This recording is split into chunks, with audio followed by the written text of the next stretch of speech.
I'll ask a few questions and then I will give it to the floor. Jan, I know it's a difficult moment and game. Thank you so much for joining us. And some questions will certainly be difficult, so they need to be asked. First, a question I have is about the mistake. Why did it happen?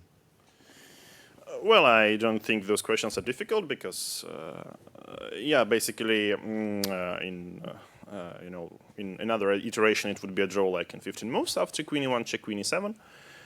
Yeah, but I would say it was like a change of slightly weird decisions. So starting with king f8, yeah, like this was like somewhat more artificial than just queen e7. Yeah, trading away the queens and basically finishing the game quickly.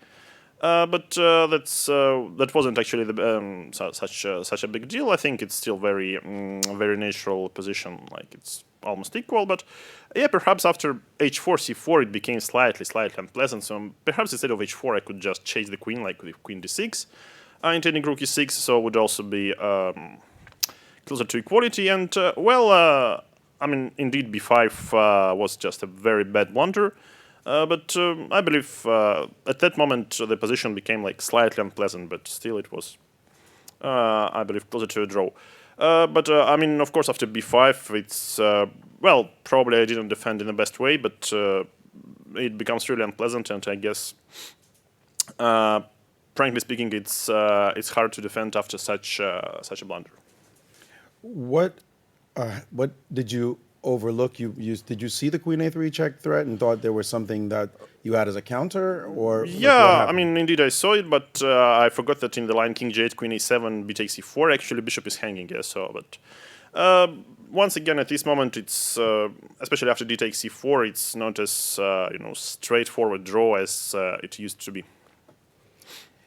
Such a game must be extremely difficult at the moment when you realize you had blundered. Your reaction when you saw it, or what point did you realize it? Well, I wasn't quite happy, yeah.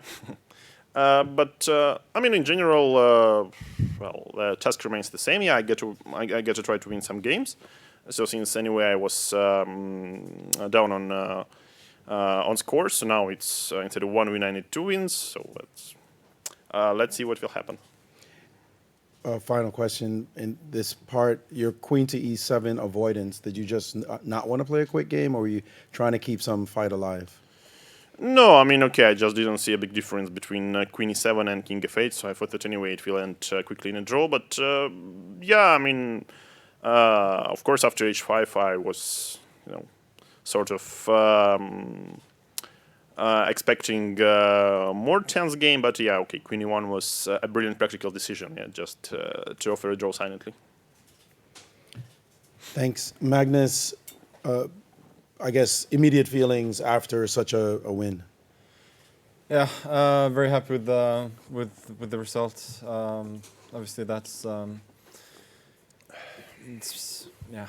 What can I say? It's huge. Otherwise, I'm pretty tired, and looking looking forward to the rest day. The opening, you seemed a bit surprised. You took a long time after his h5 to play queen e1. What were you thinking about at this point? Yeah, I was a bit confused. I mean, I thought Black's really not supposed to go bishop d6 there, and h5. Obviously, I couldn't completely know whether it was preparation or not, although I suspected that it was not. Well, anyway, I just sat thinking for so long that I couldn't. Yeah, I couldn't like calculate properly, so I decided just to trade queens, and then probably was just going to be a draw. Of course, I was hoping slightly that he would go for king f8, since I thought I'd have a risk-free position there. Yeah, after that, the game was kind of pleasant for me. I don't think it's very easy for Black to force a draw, and as long as you cannot force the draw, then so it's going to be like a little bit of pressure that you have to neutralize. yeah, then of course, yeah, b5 puzzled me as well because I thought that was a blunder, and yeah, that was. I think, yeah, both of us were pretty tired at that point, but it always helps to have the initiative in that case. Your reaction in full when B5 actually came on the board, you were puzzled. At some point, you must have realized that this was a big mistake. No, I suspected it was a mistake. Like I thought it was just a blunder. But I had plenty of time, so I thought I'll double check, see what he's intending, and turned out it was nothing.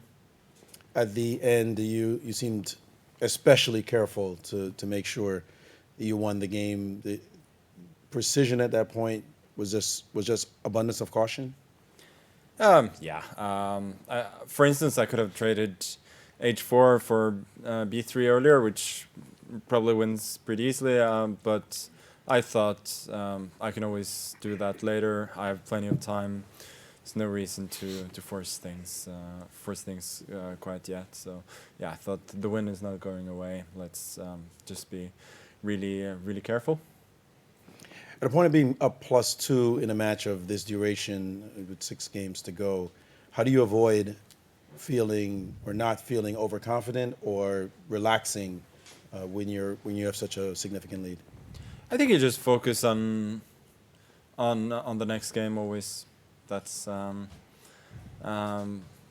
mean, there's still 6 games to go against a very strong opponent, so it's never easy. But yeah, clearly 2 games is makes a huge difference to just one. Sorry, final question for you on my part, Jan. You're down 2. How do you avoid not feeling like this is really a Herculean challenge? No, well, I believe it's about the level of chess. So I think in the beginning of the match I got quite some chances, and hopefully if I play well, I will keep getting these chances. Yeah, so it's about my own play, and I don't think I should think about the score. But yeah, indeed, it would be better to have like an equal score instead of this one. But we have what we have. I'll open the floor to the journalists. Remember to use the microphones and keep your masks on. I will start here. Mike Klein with chess.com. This question's for the champion. Late in the game, Magnus, there was a moment, I don't think you were at the board, where Jan put his head in his hands, looked visibly more emotional than in the past. What goes through your mind when you see your opponent go through those emotions, and do you ever feel sympathy? Yeah, I didn't particularly see that. But the World Championship is tough. You know, it's really brutal emotionally with its ups and downs, and it's part of what makes it exciting and also extremely tough. Hans Solbakken from NRK. Question to Jan Nepomniachtchi. How do you rate your performance today? Well, in general, I'd like to apologize for today's performance. Why? It was probably far below than not even, let's say, my normal level, but in general, I think it was below than just a GM level. Were you tired after 3 on the 3rd day of playing? No, I don't think it's about being tired. It's like some weird sequence of choices, but yeah, I mean, I'm just looking forward for the next games. Yeah, Nicholas from Aftenposten in Norway. I have a question for you, Magnus. You spent many games drawing since 2016 in the World Championships. Now you have won 2 games in 3. What has been the key to that change? Yeah, I think to be honest, this second win probably doesn't happen without the first. So everything is kind of connected. And for instance, I think if I'd won the first game against Carano when I had a winning position, or he had won one of the 2 games where he had a winning position, things could have turned out a lot different. There could have been a lot more decisive games. So it's not a shock that the second one comes quickly after the first. How do you see your chances to win the match now? They're very good. Hi, Saravanan from Chessbase. Question to Magnus. When Jan played h5 on the 9th move, you took a long think, and at that point, commentators and the engines were suggesting either rook e1 or c4, probably active play against a move like h5. Obviously, you must have considered that also. What made you choose queen e1 instead of a move involving c4 rather than queen e1, which might lead to queen e7 and queen exchange and so on? Yeah, I would say my brain was just fried, and I felt that a sharp battle was not in my interests. So I was trying to calculate the lines if I'd gone for one of the principled options, but yeah, I couldn't. I couldn't like get any good results from it. So in the end, I decided that yeah, I'll play queen e1, and if he plays queen e7, it's probably going to be probably going to be a draw, and I would be fine with that. Okay, does that mean that queen e1 was a decision over the board? It was not in your files or your preparation? Yeah, I didn't know the move h5. So I mean, if I'd known the move h5, I wouldn't think for 40 minutes and play a move that's so insipid. Thank you. Rune from Chess24. First, a question for Magnus. What move surprised you the most, h5 or b5? I mean, that's a weird question. I guess they were both surprising, but b5, yeah, b5 obviously. You don't expect your opponent to blunder.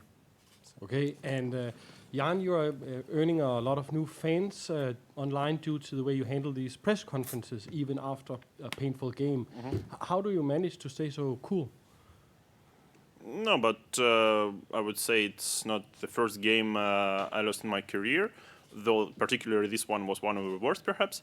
But sadly, I think it's not the last game. So I just think it's a part of the game, and it's a part of learning at some point. So once again, we have what we have.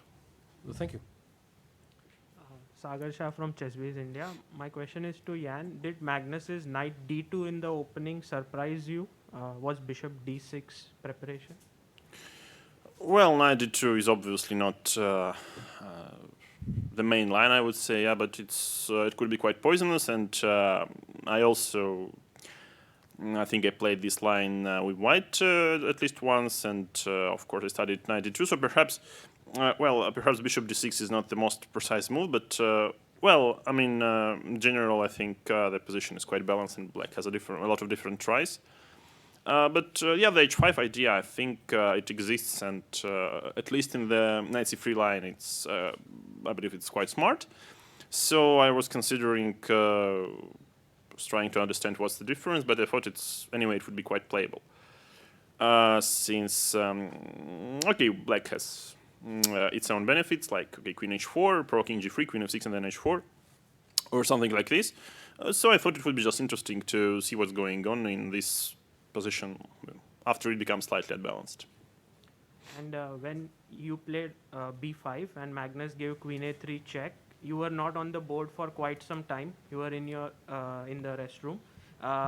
Did you calculate after queen a7, bishop takes h3? What was going through your mind? Because there still seemed like black could defend better, right? Well, obviously, black could defend better, but in general, I felt like for quite some time I was regretting of playing b5. Though I think after bishop h3, there is like capturing on f7, some rook e8. I believe some rook e8 check or something. Yes, so. No, but rook e8, there's rook g6. Sorry. Rook e8, there's rook g6. So I mean, then bishop. it's a check. So queen a7. Yeah, I mean, I take with the queen, because if I take with the bishop and rook e8, there's rook g6. No, but which moment you mean? Rook e8, king h7. Bishop h7, if rook e8, king h7, bishop f7, there's rook g6. Well, again, like queen e3. Okay, queen e3 check, king g8, queen takes a7. Yeah, queen takes h7, bishop Bishop h3. h3, and if rook e8 check, Rook e8, king h7, takes on f7. bishop f7, rook g6. Ah, rook g6 here. Yeah, okay, it would be something. But I also was kind of not sure about queen takes f7. If Yeah, this you is just, probably what I have to do. yeah, but no, I mean, okay, indeed, I didn't play at my best after the blunder, but it was a little bit hard to change the flow of the game, because it was like probably in a very drawish position. Of course, it's like blundering a pawn like this, it hurts. Thank you. Ole Kristiansen, VG Norway. Question for Jan. Is it different to bounce back from a lost game in a match compared to a tournament? Well, once I will bounce back, I will surely tell you. Uberto Del Prato from Uno Scaccista, Italy. Asking to both players, did the change of the schedule 3 games before the rest day affect the quality of the game today? In the previous matches, you have 2 games and then a rest day. Is there any impact? Magnus? No, I think the 8-hour game affected the next games. But I'm in general all for it. That shaking it up a bit and making it more difficult for the players. Yeah. Yeah, I would agree that, okay, and 8-hour games is something you don't expect to happen too often, but in general, yeah, I mean, probably three games in a row is slightly more difficult than 2 games in a row, but it all starts, affecting after quite some time. Yes, so I think here in the middle of the match is more or less the same. Thank you. Mike Klein with chess.com again. My question is for Jan. You've had a couple promising positions as black, and today you declined this tacit draw offer with queen e1. I'm wondering, this idea of trying to win as white and draw as black, is that just an antiquated way of going into a match? Is that not an applicable strategy anymore? Well, I mean, okay, I'm just trying to play in basically every position, but I would say that, king f8 was just very silly and impractical decision, but that's probably because I thought that it will be a draw anyway. Like, it doesn't matter if I play queen e7 or king f8. So it was surely an inaccuracy, and few next moves also were really uncalled for. But in general, I think it's basically in every position, even if it's drawish, you can try to bring in some tension and see what happens. Magnus, you said by this point in the match, probably both of you are a little tired. Apart from this 3 games, 2 games, 3 games thing, there is also the late start of the game at 4:30 in the afternoon. If the match could start back all over again, would you actually try to set it back to 2 games followed by a rest day and an early start to the match? No, I think it's fine. As I said earlier, it's good to shake it up, make it more difficult for the players. It makes the match more exciting. Obviously the late start of the games mean that there could be some outliers where your schedule gets kind of messed up, but in general I play better in the evenings, so I'm fine with it. Rakesh from chess.com India. Question to both players. There have been only 2 instances of challengers coming back from a 2-game deficit, Juve in 1935 and Fischer in 1972. But of course, those were timeless matches. But here we have a 14-game limit. So how hard or easy it's going to be for the challenger to make a comeback here? Magnus? I would, it's hard to say, but I'm in a pretty good spot now, but it doesn't make any sense to me to try and compare it with other historical matches. It's better to be leading than not to be leading. That's for sure. Jan? No, well, once again, I would repeat that it would be much better to have an equal score. But as it seems to me, chess-wise, at least until today's game, didn't experience any serious issues. So that's why I'm quite optimistic. But of course, it's somehow a harder task than I expected. Hans Solbakken from NRK, question to Magnus. How much have you been working with your schedule regarding relaxing and sleeping since the long game on Friday? Yeah, it's been really it's been tough, and I think I really need this free day to recharge a bit and get back in a proper rhythm. What are you going to do tomorrow? I don't know. I'm just happy to have a rest day and have some time off. Thank you. My question is to Magnus. Bronston dreamt of a whole game of chess, which was later published in a book. So, do you dream about chess? Any novelties or anything? I dream about chess from time to time. Don't remember if it's happened during the match so far. I don't know. Thank you. I believe we have one more question. Hans Zimmer, the Tressable. Yesterday, Magnus, I asked you about the general opening strategy. Do you think your 2-point lead will trigger a drastic change in opening approach? I feel like that's kind of up to him. As I said yesterday as well, at some point you kind of have to mix it up. Whether that point has come, I'm not sure. But it's more up to him than to me. So would you say this Queenie 1 decision, would you say that there was some psychological influence of this based on your win in Game 6? Slight, but most of all I was just tired, and I was pretty happy to swap down to a position that I couldn't lose. I was slightly hoping that he would not follow up h5 with a queen trade, but I didn't expect the game to be very long at that point. And as you said, it's easier to make these kind of decisions with the lead. With an equal score, I probably would have felt obliged to do something different, even if it didn't suit my mood. So, based on that answer, would you say that, from a psychological perspective, you've been making decisions based on that, or, in general, do you think that's something you've been taking into account in this match?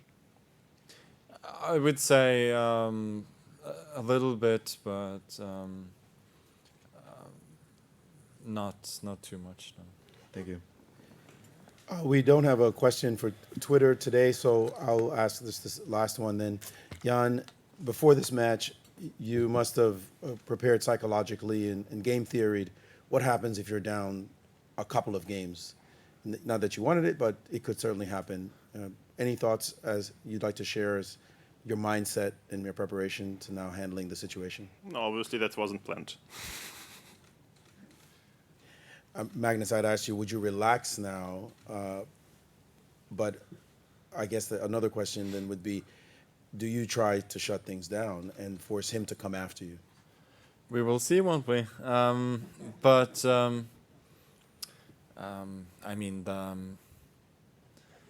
The match clock is in my favor. That's for sure.